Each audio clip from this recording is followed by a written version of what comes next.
Bodo Job Info official YouTube channel asa खालामो नोंथांमोना बयबो मोजाङै दङ दा फाइनाली मोनसे big update and good news बेनो जाबाय फरेस्ट डिपार्टमेन्टआव गोदान साख्रि बेनो जाबाय गोदान सरकाराव बीटीसी सरकाराव फिन खनसेबाव गोदान साख्रि टोटल पोस्टआ थागोन 157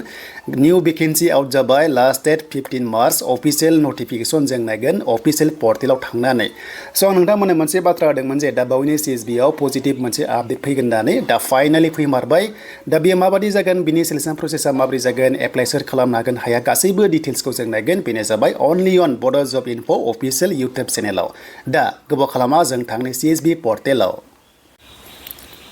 So दायो लोगोफोर जों फैबाय अफिशियल वेबसाइटआव आरो फैनाय लोगो लोगो नायदो लेटेस्ट आपडेट 23 फेब्रुवारि स' फाइनाली नोंथांमोननि पोस्टआ बेनो जाबाय फरेस्टआ Gr-1 आरो फरेस्ट गार्डआव नोंथांमोना आन्डार फरेस्ट डिपार्टमेन्ट बीटीसी बेयाव क्लिक खालामनाय लोगो लोगो अफिशियल नोटिफिकेशन नोंथांमोना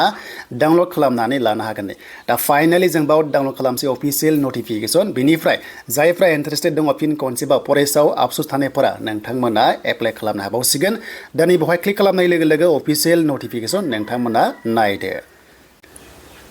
दा बे जाबाय अफिशियल नोटिफिकेशन CSB गोदान CSB निफ्राय फैनाय अफिशियल नोटिफिकेशन खुनु फेक नङा अफिशियली आपल'ड जाबाय दा बेखौ नायोबा नोंथांमोननि पोस्टआ नोंथांमोना फरेस्टआ Gr-1 एबा एसए लेभेलाव 47 एन्ड फरेस्ट गार्डआव 110 दङ आरो टोटेल पोस्टखौ नायोबा नोंथांमोना बेनो जाबाय 157 पोस्टआ दङ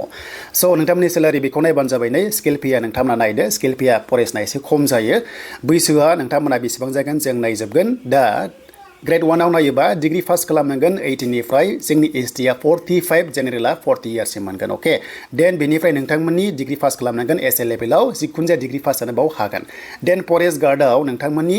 HS पास खालामनांगोन 10 पास हानाय नङा HS पास कम्पालसरि मिनिमाम बेनिफ्राय डिग्रीबो हागोन गासिबो हायो बैसोआ 18 निफ्राय 45 इयार्स HS पास खालामथारनांगन पार्सेन्ट नाङा देन बेनिफ्राय जेनेरेल हाइटखौ नायोबा 163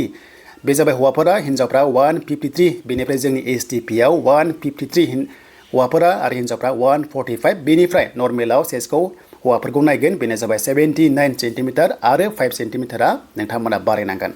देन बेनिफ्राय एग्जाम फिसआ 150 फिन खनसेबाव एग्जाम फिस 154 जेनेरेल नाथाय जोंनि STफ्रा बावहाय 100 जोङो पेमेन्टखौ खालामनांगोन बेनिफ्राय अनलाइन पेमेन्टखौ नोंथांमोना खालामनांगोन खुनु बावहाय IPO नि खोथा गैला डाइरेक्ट अनलाइन नोंथांमोना पेमेन्टखौ खालामनांगोन दे बेखिनिखौ जों मिथिबाय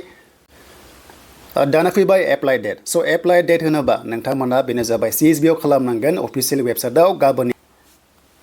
दा नोंथांमोना एप्लाइ खालामबा दा बावैनो एप्लाइ खालामनो मोनसिगोन बेनो जाबाय दिनैनिफ्राय 23 आरो लास्ट डेट 15 मार्च नोंथांमोना खालामनांगन आरो नोंथांमोना ID प्रुफ डकुमेन्ट्स गासैबो एप्लाइ प्रसेस भिडिअ नोंथांमोना Bodo Job Info YouTube चेनेलाव मोननो हागोन लोगोसे एक्टिभ फन नाम्बार मेल ID खौ नोंथांमोना लाथारनांगोन मानोना बाव नोंथांमोनाव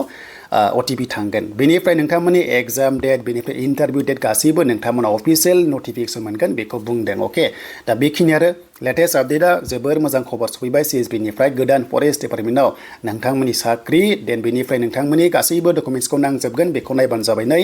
एज प्रुफ नांगोन बेनिफ्राय BCDC सार्टिफिकेट नांगोन जायनोखि जेनेरेलनिफ्राय बाट जोंनि STफ्रा जोंहा ST सार्टिफिकेटआनो जायो अके जायनोखि जास्ट माने अनलि BTC केन्डिडेट्स नोंथांमोना एप्लाइ खालामनो हायो देन बेनिफ्राय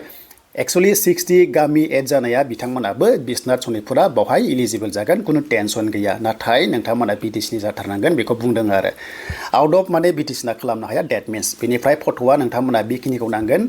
बेखौ नायनाला नेक्स्टआव डिटेल्स भिडिअ फैबाय थागोन आरो जायफ्रा साख्रि मावखादों नोंथांमोनाबो एप्लाइ खालामनो हायो बेनिफ्राय NOC नोंथांमोना प्रोभाइड खालामनांगोन दा बे खुनु फेक नङा गोदान अफिशियेल नोटिफिकेशन नोंथांमोना मोनबाय नै बेनो जाबाय नोंथांमोननि CSB निफ्राय